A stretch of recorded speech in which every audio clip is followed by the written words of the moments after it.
বার্থডের দিনের কিছু স্পেশাল মুহূর্ত আজ তোমাদের সঙ্গে শেয়ার করব। তো স্নান সেরে মন্দিরে ঢুকে প্রণাম করে নিয়েছি, এখন ওয়েট করবো প্রসাদ খাওয়ার জন্য। এই দেখো, এই ড্রেসটা মা দিয়েছে, মা নিজে গিয়ে পছন্দ করে নিয়ে এসছে আমার জন্য। কি সুন্দর না? আগে তো সব ড্রেসই মা কিনে নিয়ে আসতো, এই 3-4 বছর হবে নিজে নিজে কেনা শিখেছি। তো প্রসাদ খেয়ে অল্প ভাত খেয়ে নেই, এখন রেডি হব ঘুরতে যাওয়ার জন্য।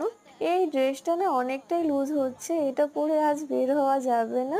এই আরেকটা ড্রেস ঘরে ছিল, এটাও নতুন, তো এটা পরেই আজ ঘুরতে বেরোবো। আজকের ওয়েদারটা না খুবই সুন্দর, মনে হচ্ছে বৃষ্টি নামবে। প্রত্যেক বছরই বার্থডের দিনে অল্প হলেও বৃষ্টি হবেই, সে যতই গরম থাকুক না কেন। রাস্তায় বের হতে না হতেই ঝড় চলে আসে, তাই স্টুডিওতে চলে আসি। রুমে ঢুকেই আমি তো অবাক, কখন স্টুডেন্টরা স্টুডিওতে ঢুকে চুপ করেছিল আমি জানিই না।